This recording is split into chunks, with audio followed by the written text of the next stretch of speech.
خیبر پختونخوا اور پنجاب اسمبلی تحلیل کرنے کا معاملہ، عمران خان آئندہ ہفتے اسمبلیاں تحلیل کرنے کے حوالے سے اہم اعلان کریں گے۔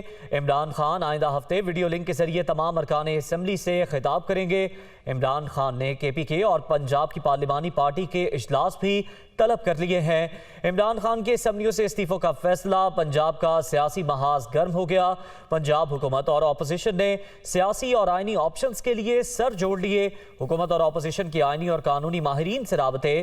عمران خان کی زیر صدارت جمعے کو پنجاب کی پارلیمانی پارٹی کا اجلاس ہوگا۔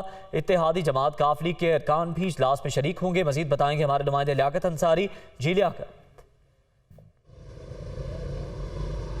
آج بالکل پنجاب کی اسمبلی تحلیل کرنے کے معاملے پر جو ہے وہ عمران خان کی مشاورت کا سلسلہ بھی جاری ہے اور آئندہ لاہ عمل کے لیے بھی اسٹریٹجی طے کی جا رہی ہے۔ جمعے کے روز جو ہے وہ پنجاب کی پارلیمانی پارٹی کا اجلاس طلب کیا گیا ہے، جس میں پنجاب سے پی ٹی آئی کے اور کاف لیگ کے ارکان اسمبلی شریک ہوں گی۔ تھوڑی دیر قبل جو ہے اسپیکر پنجاب اسمبلی سبطین خان جو ہے وہ عمران خان سے ملاقات کے لیے پہنچے۔ اس وقت ان کی عمران خان سے ملاقات چل رہی ہے، تو جو جمعے کے روز پارلیمانی پارٹی کا اجلاس ہونا ہے اس کے حوالے سے مشاورت کی جا رہی ہے۔ اسپیکر پنجاب اسمبلی سبطین خان نے جو صوبائی اسمبلی کی صورتحال ہے اور ارکان اسمبلی سے جو رابطے ہوئے ہیں جمعے کے اجلاس کے لیے، اس کے حوالے سے اعتماد میں لیا ہے۔ عمران خان کا اس ملاقات میں کہنا تھا کہ ہماری جدوجہد جو ہے وہ ملک کے لیے ہے اور ہم عوام کے لیے جدوجہد کر رہے ہیں اور آئین اور قانون کی سربلندی کے لیے جدوجہد کر رہے ہیں۔ عمران خان نے کہا کہ ہمارا ایک ہی آئینی اور جمہوری مطالبہ ہے کہ ملک میں عام انتخابات کی ہمیں تاریخ دی جائے۔ یہی وجہ ہے کہ ہم اپنی ہی دو صوبائی حکومتیں جو ہیں اس لیے ختم کر رہے ہیں کہ آئین کی سربلندی کے لیے اور عام انتخابات کے لیے جو دباؤ بڑھانا ہے اس کے لیے یہ ہم اقدام اٹھا رہے ہیں۔ تو اس وقت ان کی اسپیکر سبطین خان سے ملاقات جاری ہے، جبکہ جمعے کے روز پارلیمانی پارٹی کے لیے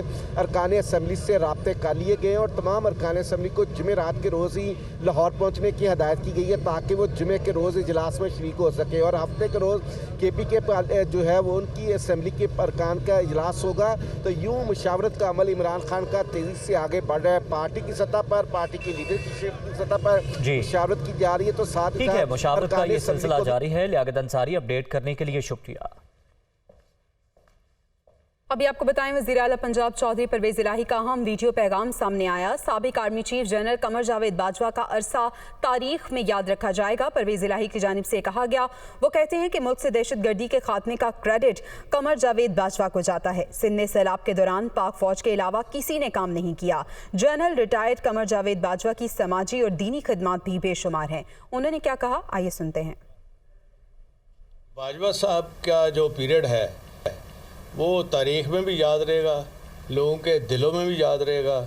سب سے بڑا جو ان کا کام تھا رد الفساد میں، جتنی دہشت گردی یہاں ملک میں ہو رہی تھی، کیا سوات ایریا، کیا ٹرائبل ایریا، کیا وہ سارا پورا علاقہ وزیرستان کا، وانا کا علاقہ، باجوہ صاحب نے خود بیٹھ کے وہاں محنت کی اور جاتے رہے اور ٹی ٹی پی کے جو دہشت گرد ہے ان کو ختم کیا، اور الحمدللہ آج وہ علاقہ پرسکون ہے۔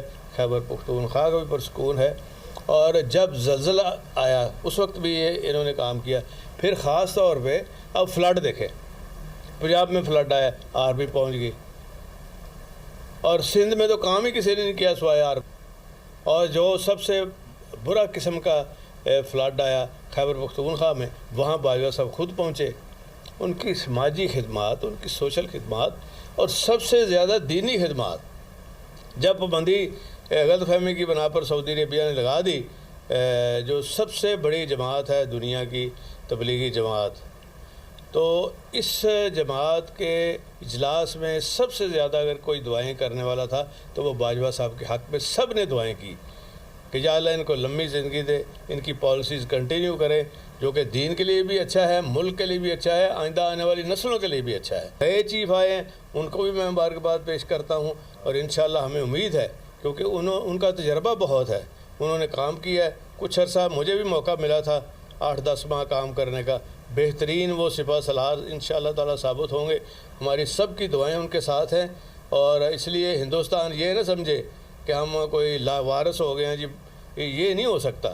یہ ایک ادارہ ہے ہمارا، ایک سسٹم ہے، ایک نظام ہے، اور دنیا کی سب سے بہترین فوج اگر کوئی ہے تو وہ ہے پاکستان کی فوج، اور ان کی نظر ہوتی ہے ہر جگہ پہ، خاص طور پہ جو فورن پالیسی کے حوالے سے بھی نظر ہوتی ہے، اور پاکستان کے ایک ایک کونے کے اوپر نظر ہوتی ہے ان کی. اس لیے انشاءاللہ تعالی اللہ تعالیٰ کی مدد سے پاکستان کوئی آنچ نہیں آنے دیں گے نئے آرمی چیف بھی.